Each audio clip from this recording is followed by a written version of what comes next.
അന്വേഷണം ശരിയായ രൂപത്തിലാണെന്നാണ് ഹൈക്കോടതി പറഞ്ഞിരിക്കുന്നത്.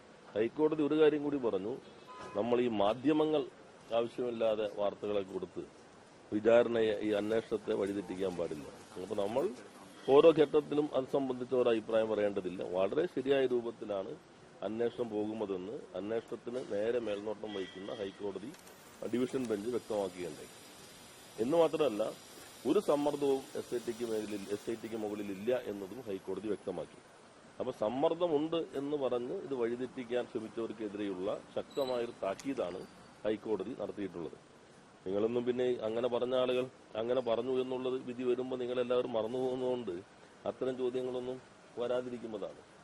അതുപോലെ മറ്റു പല പുതിയ ബന്ധങ്ങളൊക്കെ ഉണ്ട് എന്ന് പറഞ്ഞ് അതുപോലെ വളരെ പ്രധാനപ്പെട്ട ചില ചിത്രങ്ങളെല്ലാം പുറത്തു വന്നിട്ടുണ്ട്.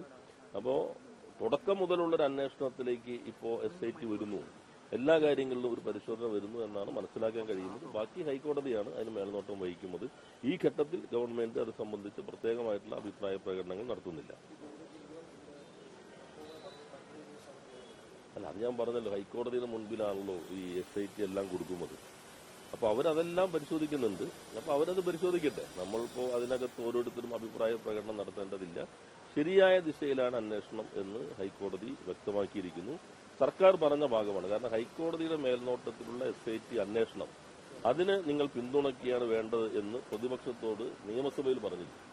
അപ്പോൾ നിങ്ങൾ ചർച്ച ചെയ്യാതെ പോകുന്നൊരു ഭാഗം ഈ എസ്ഐടിയെ പറ്റില്ല, CBI വേണമെന്ന് പറഞ്ഞ് നിങ്ങളുടെ കൺമുൻപിലാണ് ഒരു നിയമനിർമ്മാണ സെഷൻ പൂർണ്ണമായിട്ടും ബഹിഷ്കരിക്കുന്നത്. അപ്പൊ അങ്ങനെ ബഹിഷ്കരിച്ച കാര്യം കൂടി നമ്മുടെ മുൻപിലുണ്ട്. ഇപ്പൊ നല്ല രീതിയിൽ തന്നെ അന്വേഷണം പോകുന്നു എന്ന് ഹൈക്കോടതി വ്യക്തമാക്കിയിരിക്കുന്നു.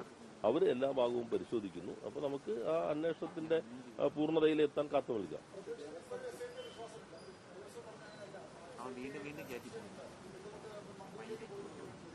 അല്ലെ, സ്റ്റേറ്റ് അവരുടെ മേൽനോട്ടത്തിലല്ലല്ലോ, ഹൈക്കോടതിയുടെ മേൽനോട്ടത്തിലല്ലേ.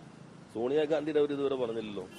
കട്ട മുതൽ വാങ്ങിയവനും ഒത്താശ ചെയ്തു കൊടുത്ത ആളും ഒരേ ഫ്രെയിമിൽ വന്ന 2 ഘട്ടങ്ങൾ സോണിയാഗാന്ധിക്കൊപ്പം ഉള്ളതാണ്.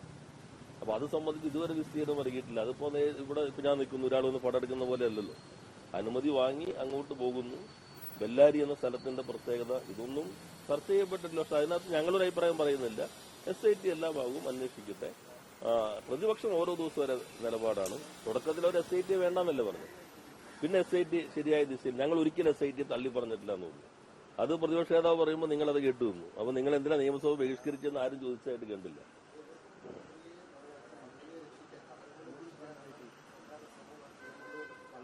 അല്ല, അത് SIT ഹൈക്കോടതിയിൽ വേണ്ടില്ല. സോണിയാഗാന്ധിയെ രക്ഷപ്പെടുത്താൻ ഞങ്ങൾ പറയുന്നില്ലല്ലോ.